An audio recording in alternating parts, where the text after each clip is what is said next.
Hey adventurers, so today is going to be another book review. This is going to be for Eulalia by Brian Jacques. This is fantasy, high fantasy, anthropomorphic fantasy, a lot of the same things as we've seen with the other books in the Redwall series. Eulalia is one of the books in the Redwall series by Brian Jacques.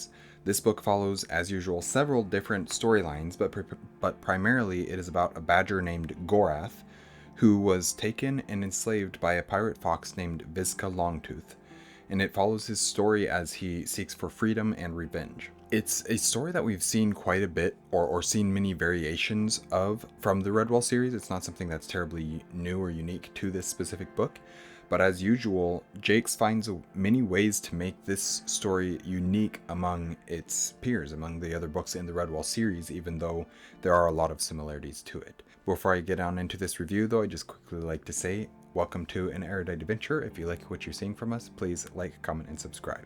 So this has always been one of my top Redwall books, one of my favorite Redwall books. I don't think that it's a top 3, but it's definitely high up there. There's 22 books in the series, so anything above, anything above 11 is the higher end of the series. 2 that I haven't read, I believe, but of the other 20, anything in the top 10 is good, and this I would definitely say is up there. I'd have to, once I read all of the Redwall books, I'm gonna do a ranking of them and see if I can figure out what my official ranking of all 22 books in the series is. Gorath is a great character. His respectful and hardworking upbringing, fighting against his blood wrath, creates for a great contrast and conflict within the story, and is even just within the character of Gorath himself. But the other main characters as well, Mad Mahdi and Orquil, and even Visca, all play significant roles in this story and are all interesting to one degree or another. Orquil is annoying. He's very annoying, especially with the voice actor who voices him and the voice that the actor gives to him in the audiobook.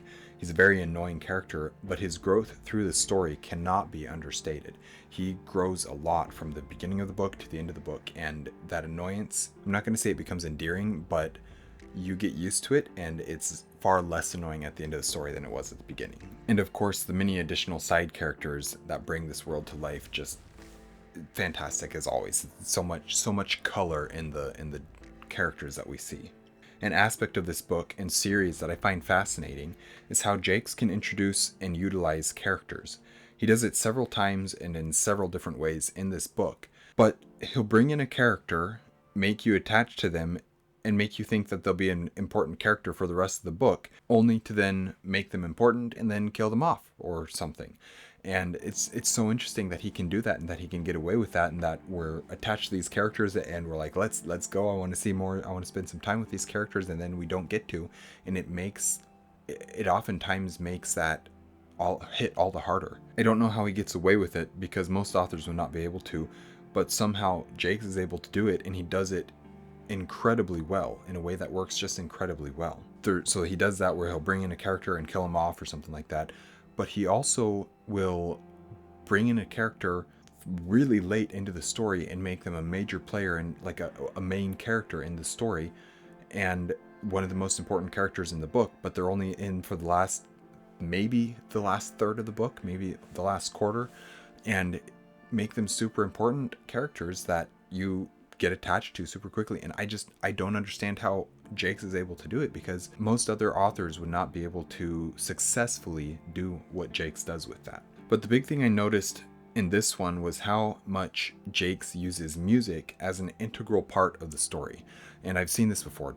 Obviously Tolkien is a big one who does this, where he makes the music a part of the story that actually helps to tell the story. I've always liked the music in these books, in the Redwall books. I've always liked music in books. I think that that's a super great way to add some flavor, add some color, add some distinction to your stories, is by including some poetry, including some music, stuff like that. And so I really like seeing that, and I think Jacques does a great job at it as well. And my opinion is no different here in Eulalia. However, I don't think I've ever noticed how powerful the songs are, and I'm not sure that they're this powerful in all the books, but in Eulalia especially, there's just some extremely powerful songs, and I haven't realized before how much they influence and help tell the story, as well as build out characters and cultures. There's some stuff with the Gaussum shrews in this one, and it's crazy the the amount of world building that we get through 2 songs, and actually there's more songs. There's at least another one that I can think of off the top of my head from this book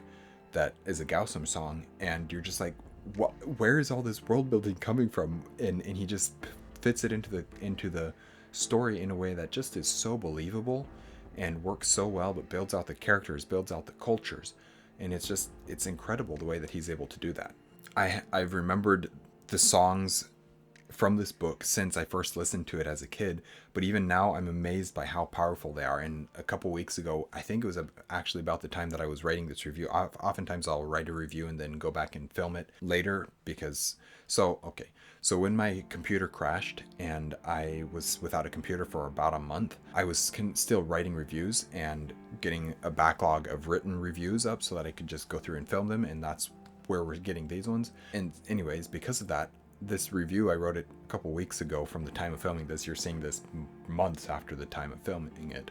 But a couple weeks ago, at the time of writing the review, I went and listened to those songs again just to see, because they're incredibly powerful. And then there's also one that I specifically remember listening to over and over and over and over again as a kid. And it's just the most hauntingly beautiful song. In the lyrics of the song, it uses the word forlorn, and that word perfectly describes the feeling of the song, even though it's not a sad song. There's sadness to it, but it's not a sadness of like grief and loss. It's a sadness of change, and it's just very, very different. But anyways, that song sticks in my mind so much, and I love the song, and I love that Jacques is able to use music to such a powerful degree in these books. Each time I read a Redwall book, I find things that as a child I didn't understand, but as an adult and as a storyteller, I appreciate all the more. For those things alone, these books are worth a read and a reread and a reread and a reread. But beyond that, the storytelling, the themes, the character journeys, everything about these books is absolutely worth it for me. And Eulalia is no exception. Eulalia is an excellent inclusion into the Redwall series. So yeah, definitely recommend reading Redwall if you haven't already. I do understand that a lot of people don't, the anthropomorphic fantasy, meaning the animals with human characteristics, doesn't work for a lot of people. I get that. That's doesn't offend me at all. But the stories in these books are really genuinely great stories, and I would definitely recommend them. And the fact that they're middle grade, they are dark at times. They definitely get dark at times, but they are like a middle grade to young adult, and they're definitely suitable for younger audiences. Just fantastic books all around. Very, very much enjoy these books. Anyways, that is my review for Eulalia by Brian Jacques. Thank you guys for watching an Erudite adventure.